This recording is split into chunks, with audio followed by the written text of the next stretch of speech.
Playoff picture's sort of, kind of starting to cement itself, but a lot can go up and down and all around as we have a full slate of action this Sunday, and it really starts tonight with the Colts visiting the Texans, both squads at 6 and 4. We'll be breaking down that game throughout the show. We'll get your updates on T.Y. Hilton. We'll tell you what the plans are without Marlon Mack on the field for the Colts and whether or not Deshaun Watson has what it takes to carry this team and rebound. But first, let's send it over to Will Selva for an update. Hey, Will, take it away. All right, thank you. What's going on there, King? Guys, well, Browns defensive end Myles Garrett is awaiting to see what his future will hold after his appeal hearing in New York. The NFL suspending Garrett indefinitely for his role in last Thursday night's melee. Now, if the punishment is upheld, Garrett will have to meet with the commissioner before being reinstated for next season.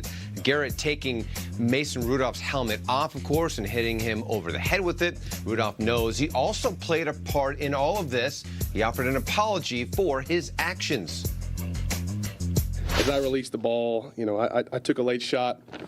Did not agree with the way he then, took me to the ground.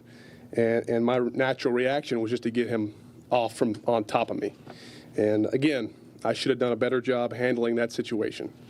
I have no ill will towards Myles Garrett. Great respect for his ability as a player. And I know that if Myles could go back, he would handle the situation differently. As for my involvement last week, there's no acceptable excuse. The bottom line is I should have done a better job keeping my composure in that situation, and it falls short of what I believe it means to be a Pittsburgh Steeler and a member of the NFL. Meanwhile, Saints wide receiver Michael Thomas is on a tear right now. Thomas leading the NFL in targets, receptions, and receiving yards. He's the only player in the NFL with 1,000-plus receiving yards this season, and he's going for Marvin Harrison's record for most receptions in a season. It's 143. Thomas has 94 right now. Quarterback Drew Brees doesn't want to hear about it. How cool would it be to see Mike break Marvin Harrison's record for receptions? It'd be great. It'd be awesome. It'd be incredible. I mean, that's quite an accomplishment. I don't know what the number is to you. 143. 143. Okay. I don't know. I don't want to know what he has. I don't want to know what he's on pace for. No, I just want to play ball. And if he's open, I'm gonna throw it to him. You want to throw it to him? And then, Is that possible? Yeah. All good. I hope he does.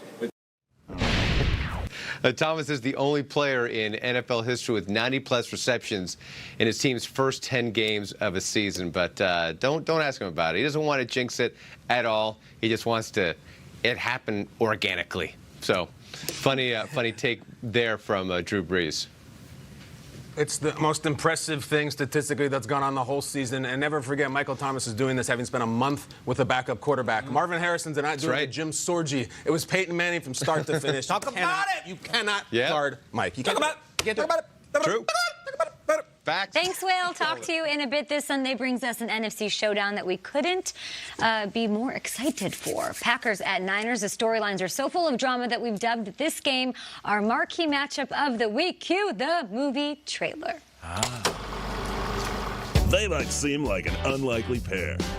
This Aaron's into fantasy worlds. I think Danny should have been on the throne. And this Aaron's winning your fantasy league. Oh, 5 touchdowns too. On a business trip to California, can they come together to solve their toughest mystery yet? I don't know what you're talking about. That's a good question. It's on them to take down the cover boy quarterback. That's a dub, baby. That's a dub, 49ers. See the movie critics are calling an internet short, but longer. It's fun. I mean, it's fun. Load up on calcium because you're going to break your funny bone. Oh, I like that. This Sunday night, get ready to go pack to pack.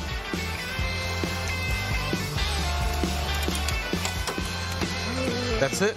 I like it. Summer winners. There's a quote from Rolling Stone magazine. That's pretty. I don't subscribe. Right? That's good.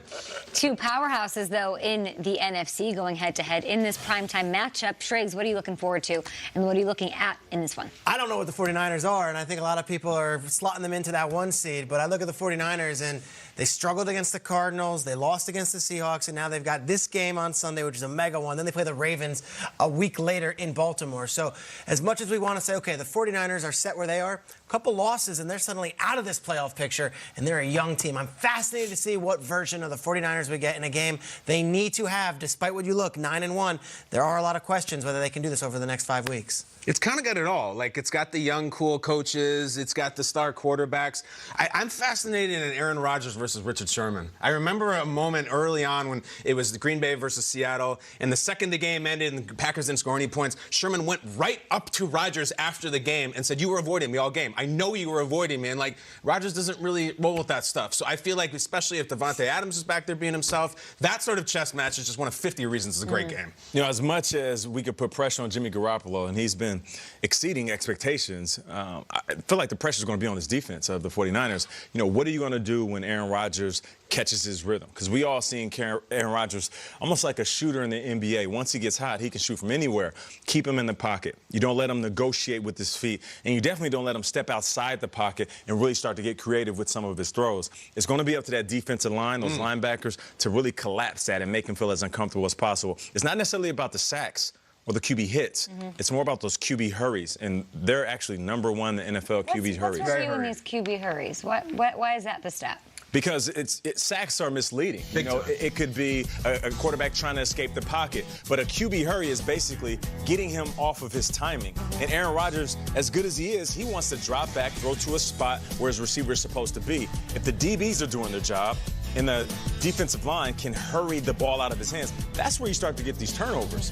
And if they can kind of make this offense do what they're doing right here, which is throw arid balls, I think they'll have a good chance of winning this game. You want to go within the tackles a little bit within this? Okay, so Kyle Shanahan was in Washington. One of the younger assistants under him was Matt LaFleur. Kyle Shanahan goes to Atlanta. One of the younger assistants under him was Matt LaFleur. Kyle Shanahan, I'm not going to say is the mentor to Matt LaFleur, but Matt LaFleur learned a lot of his X's and O's and savvy with working with a team from Kyle Shanahan. If you don't think this is big brother, little brother, you got another thing coming. This is Kyle Shanahan versus a guy that has always been his apprentice in the NFL. I'm very curious to see how they bring it. That's why it's the marquee matchup of the week. We've got a fresh edition of Total Access, by the way, coming your way tonight after the game. It's the post-game show. A little wrap-up with Scott Hansen and James Jones. What do you guys have in store tonight? Good morning, football crew. Tonight on NFL Total Access, after we're watching the Colts and Texans on NFL Network, and there are plenty of reasons to do that, James Jones. Deshaun Watson bounced back big time in a big way. And then after the game, keep it right here for NFL Total Access. We'll have the MVP of tonight's game. We're also going to get you ready for the best matchups of Week 12, including your Green Bay Packers against the 9-1 49ers. Confident? You see my face? Very confident. He's always it's confident. Showtime. It's showtime. And a special guest, Patriots quarterback Julian Edelman, who tackles the tough question, is there something wrong with that Patriots offense? That's all tonight. NFL Total Access after the postgame.